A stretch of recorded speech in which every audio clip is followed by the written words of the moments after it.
Là, on tombe dans un autre travail, parce que comme moi, je suis c'est là que c'est né à Sherbrooke. Je savais. Je l'attendais. J'ai vécu 15 ans en France, et donc le phénomène de venir d'un pays, vivre dans un autre pays, je le connais bien. Jackie est né à Saint-Pierre-et-Miquelon, vit à Montréal, donc il est aussi un expatrié quelque part, en tout cas un déplacé. Et donc on s'est intéressé aux gens qui viennent de quelque part et qui vivent ailleurs. Et on avait fait une série de drapeaux comme ça, qui était en plusieurs parties, c'est-à-dire qu'il y avait le drapeau du pays d'origine, il y avait une photo qui était choisie par la personne qui devenait l'icône du drapeau. Parce qu'un drapeau, d'habitude, c'est le collectif, ça représente le pays, la ville, une équipe de foot, mais là, c'est une personne qui devient l'icône du drapeau. Et un lieu dans la maison où ils habitent qui leur est cher. Ça peut être le bureau, le salon. Et le projet s'appelait, le titre était important parce qu'encore là, il y a plein de subtilités dans les mots. Ça s'appelait Identité flottante. C'est juste pour amener un petit peu plus. Et c'est un projet qui a eu pas mal de succès en France. Parce qu'en France, maintenant, on se dit, voilà, le Canada, tout ça, mais. Et ça, moi, je ne m'y attendais pas parce que je n'habitais pas au Québec à l'époque, mais le fait qu'on ait mis des icônes sur le drapeau canadien au lieu du drapeau québécois, on nous a traités de pro-canadiens. Et on tombait mal parce que c'était à l'époque, je ne sais plus comment elle s'appelait, elle voulait faire vraiment Madame l'identité. qui mettait les drapeaux partout. Sheila. Merci. Et donc, une anecdote là-dessus, juste pour vous dire, des fois, les gens, ils voient un travail sur la place publique ou dans un lieu public. Comme moi, je suis enseignant au Collège de Loup. J'ai exposé mes drapeaux dans le corridor central. L'administration m'a ordonné de retirer mes drapeaux. Oui, pourquoi? Parce que les profs de français, de philo, tout ça, ils n'ont même pas pris le temps de lire ce que c'était. Et c'est ça, j'étais un ultra canadien power. J'ai dit, mais écoutez, vous n'avez pas lu comme fou, là, je pense. Vous lisez les mots qui sont là. Puis posez-vous la question, pourquoi c'est là? Et donc, ça a été une petite anecdote, mais assez savoureuse pour moi, pour dire que finalement, quand tu poses un geste, on parlait de liberté tantôt, de ça, de structure dans laquelle on va le faire. C'est là qu'on se rend compte que les gens, ils ne prennent pas le temps de lire souvent. Ils ne prennent pas le temps de se questionner pourquoi ce geste-là est posé. On interdit sur un premier effet. Un premier effet. Et ça, c'est particulier quand même, surtout dans un collège. Moi, je pense que c'est scolarisé dans le collège. Là, j'aime bien celle-là parce que c'est un jeune à Lyon. Et donc, il a choisi l'île de Gorée, qui est là d'où partaient les esclaves pour venir en Amérique. Et c'était quelqu'un qui allait à l'université, en marketing, qui était d'origine congolaise et sénégalaise. Il avait deux origines en fait. Et voilà, donc on voit qu'il est bien habillé, fier de lui, parlait très bien français, mais il se sentait toujours rejeté. Je serais toujours un français de seconde zone. En fait, les gens avaient le droit de choisir une phrase.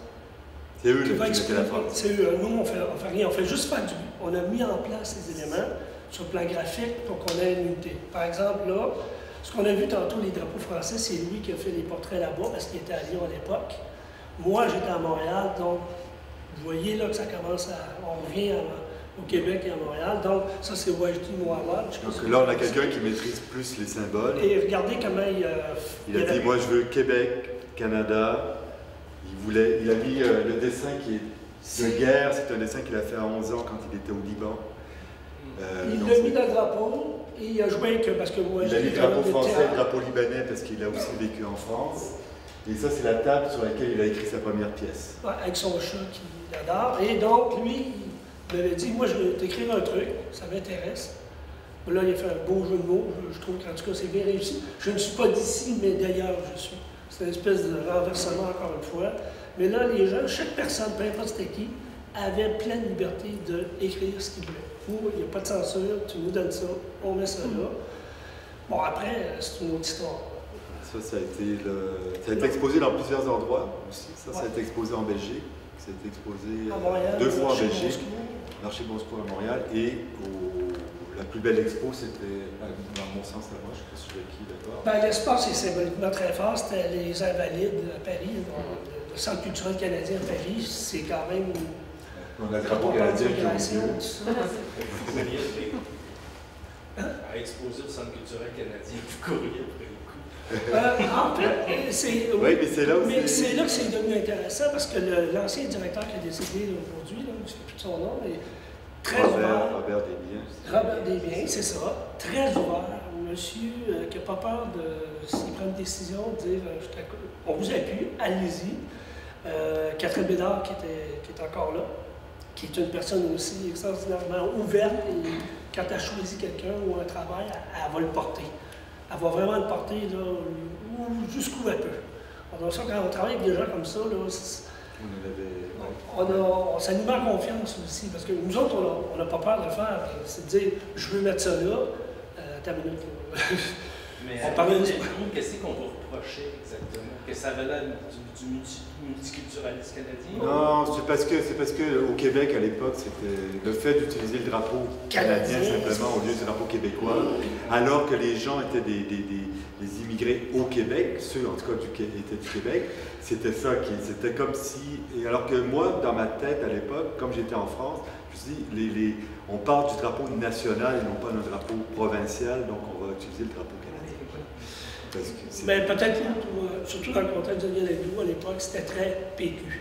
C'est ça. Ça répond au formulaire national. C'était vraiment, même les directeurs, même les gens en place. Et puis, ce qui est très ambigu, c'est parce que le problème est toujours l'ambiguïté, la lecture. La première est toujours... C'est-à-dire que si on utilisait le drapeau québécois, en France, la fleur de lys, c'est les royalistes. Non. Donc, on a une autre lecture là, qui est problématique. En Belgique aussi, ils risquent de le lire comme ça.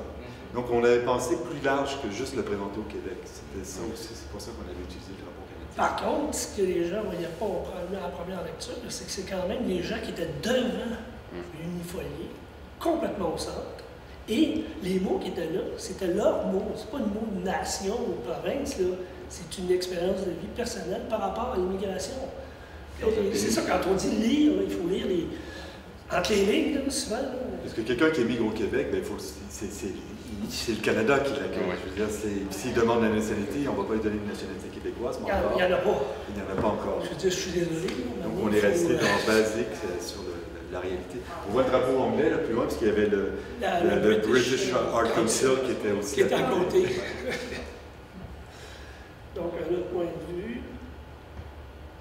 Puis après, là, on passe à complètement autre chose. Ouais, 2001, moi, vous le savez, on l'a dit, en tout cas, ceux qui n'étaient pas là, je vais le dire. Moi, je suis de Saint-Pierre-et-Miquelon. T'es né là? Je suis né là. Je suis né là. Oui, là, je moi, je suis né à Saint-Pierre-et-Miquelon.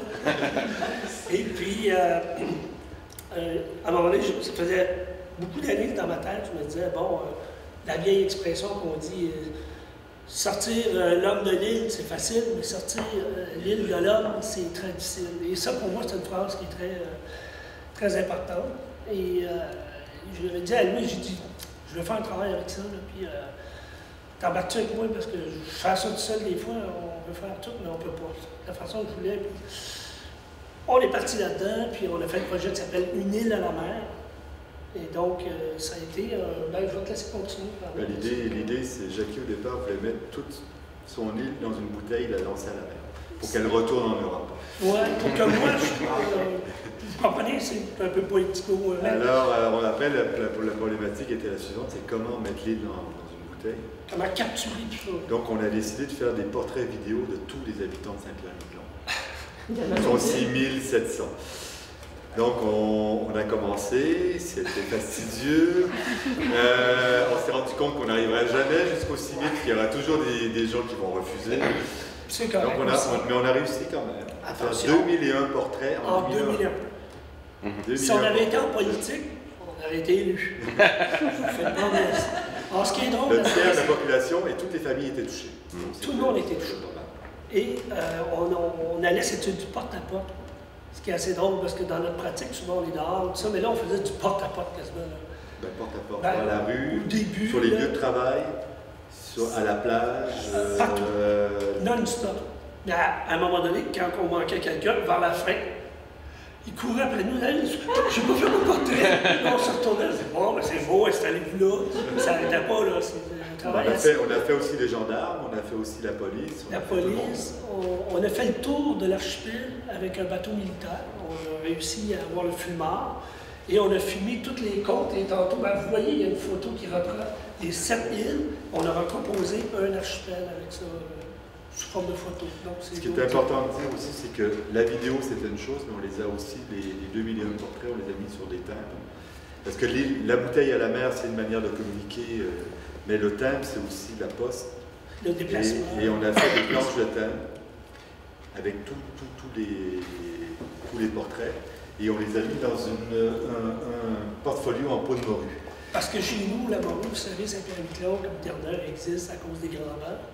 Puis ben, moi, la morue, je trouvais que ça... Voilà. Puis les en vitrine, c'est de la peau de morue, ça. C'est fait localement. C'est fait localement par une vieille dame qui connaît comment elle fait ça. On lui a commandé des portfolios, en fait. Et c'est ça qu'on a. L'exposition que vous voyez là, c'était une installation à l'Hôtel de Ville de Paris. L'Hôtel de Ville de Paris. Grande salle, c'est un peu très. On voit les timbres là. On voit qu'une partie de chacune des planches.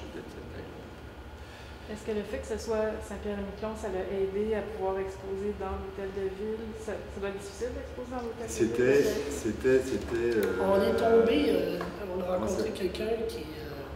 c'est quoi son nom? Je suis gêné, mais pas me rappeler. Non, c'est Régine. Régine, bon. Régine qui montait, qui a fait ça pendant plusieurs années, c'était les terres du monde, mais par partie. Là, nous, on était dans la partie terre d'Amérique. Mais c'était les terres, plutôt les îles d'Amérique, c'est-à-dire là, la Guadeloupe, la Martinique. Et du coup, il n'y avait personne de Saint-Pierre-et-Miquelon et ça l'a intéressé de nous intégrer. En fait, on était les seuls artistes pas noirs de l'expo. Ouais. Parce que tous les autres venaient de la plus de Caraïbes. Ça apportait une autre dimension au travail qu'elle faisait. Ça. Et donc, il y avait toujours la partie présentée à l'Hôtel de Ville de Paris. Et puis après, l'exposition est partie à travers le monde. Donc, ça a été. Elle a fait le tour du monde. Ouais. Pas cette pièce-là, une autre pièce qu'on va vous présenter après, elle a tourné autour du monde. Avec son projet, c'était Latitude. Latitude, Terre du monde, c'est ça. C'est pas trop longtemps. On est allé à la Biennale de Cuba. Et là, c'est une autre forme, parce qu'à chaque fois qu'on fait une installation, ça prend des formes différentes. On voit toutes les planches de timbre sur les murs. On a fait des cadres colorés. On a les côtes qui sont au fond, la ligne des côtes. Et la fameuse bouteille. Qui a été jetée à la mer. Avec le plan de... Elle a été jetée à la mer en 2004. Il y en a deux. Elle est en inox, elle a été faite c'est en béton, c'est fait par dans un chantier maritime. Ouais. Elle est toujours. Elle on ne sait pas, elle est peut-être dans le ventre d'un cachalot, moi, je dis. Sauf dans les bras d'une sirène. Ça me ferait plaisir. Elle a peut-être coulé un navire, je sais pas. Ils appellent ça des objets flottants de Et la bouteille a été lancée, parce que moi je viens de Saint-Pierre, donc il y a un bateau qui va à la pêche là-bas. Puis je connaissais un capitaine, j'ai dit, tu peux m'amener la bouteille. Je voulais aller l'acheter moi-même, mais à un moment donné, dans la vie, on a d'autres choses à faire, la famille, le travail. Puis j'avais dit, ben, quand vous allez aller dans le Gulf Stream,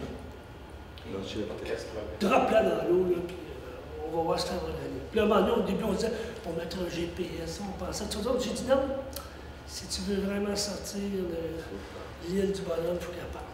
C'était un peu l'idée. Sinon, on aurait pu faire un jeu électronique avec ça. Là. Mais ce cas-ci, c'était pas ça pour moi qui Et suite à on a fait ce projet, puis on voulait évidemment le présenter un petit peu partout, donc on l'a proposé à plein d'endroits. Et entre autres, on l'avait présenté à l'île de la Réunion, au FRAC de l'île de la Réunion, qui lui nous a proposé de faire un projet nouveau là-bas. Et le résultat, c'est qu'on a fait autour de la route. Parce que l'île de la Réunion, au milieu, c'est des montagnes, et tout le monde vit autour des montagnes. Et on a fait, dans chacune des villes, on a fait un certain nombre de portraits, donc on a fait 710 portraits vidéo là-bas. L'idée qu'on voulait réaliser, c'était d'affréter un camion et de livrer les portraits sur les places de marché après. Parce Pas que les inviter dans des lieux d'art, mais de livrer. Ce processus-là d'inverser les affaires. Oui, Ouais. je pense que c'est une formation. Donc ça ressemblait à ça, quoi. Ça ressemblait à ça. On livrait des portraits, en fait, sur des espaces publics. Ce qui était drôle, les anecdotes, à un moment donné, on est là, puis le soir, il y a de l'activité, puis à un moment donné, il y en a. Puis il y a des bouteilles de bière dans l'écran, mais c'est pas grave, ça rebondit. Tu sais, nous autres, on est là, bon, on attend un petit peu. Mais c'est une expérience pour nous il y a cette espèce de liberté ici. Il y a le renversement, là, mais. D'être libre d'aller au-devant des gens. Pas C'est ça subir. qui était. Ouais. Voilà. Jamais à la merci, mais plutôt à la source.